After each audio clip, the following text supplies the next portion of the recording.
के फासले पर मौजूद था और उसने न सिर्फ टाइटैनिक के अमले की तरफ से हवा में फायर किए गए सफेद शोले, जो कि इंतहाई खतरे की सूरत में फायर किए जाते हैं, अपनी आंखों से देखे, बल्कि मुसाफिरों की आहो पुकार को भी सुना। लेकिन क्योंकि सैमसन के अमले के अफराद उस वक्त गैर कानूनी तौर पर समुद्री हयात का शिकार कर रहे थे, इसलिए उन्होंने टाइटैनिक की मदद करने की बजाय अपने जहाज का रुख दूसरी तरफ मोड़ लिया ताकि वो पकड़े न जाएं, और अपने जहाज को टाइटैनिक से बहुत दूर ले गए। इस जहाज की मिसाल ऐसे लोगों की सी है जो कि अपने गुनाहों में इस हद तक मगन हो जाते हैं कि इंसानियत को भूल जाते हैं और किसी की मदद करने की बजाय सारी जिंदगी अपने गुनाहों को छुपाने में गुजार देते हैं। दूसरा जहाज जो कि उस वक्त टाइटैनिक के करीब मौजूद था, उसका नाम कैलिफोर्नियन था और वो टाइटैनिक से सिर्फ 14 मील के फासले पर मौजूद था। उसके कैप्टन ने न सिर्फ टाइटैनिक की तरफ से हवा में फायर किए गए शोले अपनी आंखों से देखे, बल्कि मुसाफिरों की चीखों पुकार को भी सुना।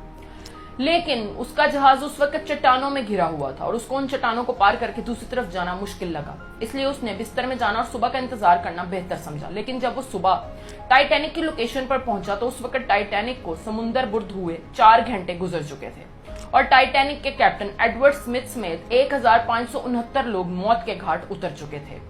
ये जहाज उन लोगों की नुमाइंदगी करता है जो कि किसी की मदद को अपनी आसानी से मशरूत कर लेते हैं और सिर्फ उसी वक्त तक किसी की मदद करते हैं जब तक हालात उनके हक में हों। तीसरा जहाज जो कि टाइटैनिक के करीब मौजूद था, उसका नाम कारपैथिया था। यह जहाज टाइटैनिक से 68 मील के फासले पर मौजूद था। इसके कैप्टन ने टाइटैनिक के मुसाफिरों की चीखों पुकार को रेडियो पर सुना।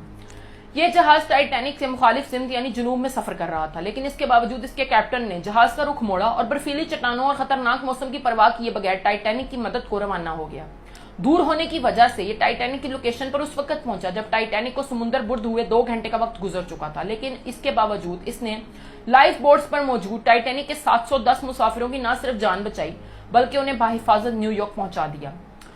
कारपैथिया जहाज के कैप्टन आर्थर रूस्टन को बरतानवी नेवी के बेहतरीन कैप्टन में से एक शुमार किया जाता है और इसीलिए उसे कई समाजी और हुकूमती अवार्ड से भी नवाजा गया है। इस जहाज की मिसाल उन लोगों की सी है जो कि किसी की मदद करने के लिए खुद को भी मुश्किल में डाल लेते हैं। याद रखिए कि हम सबको अपनी जिंदगी में मुश्किलात और चैलेंजेस का सामना है। जो लोग इन मुश्किलात और चैलेंजेस का सामना करते हुए भी इंसानियत को याद रखते हैं, वही इंसान कहलाने के लायक होते हैं।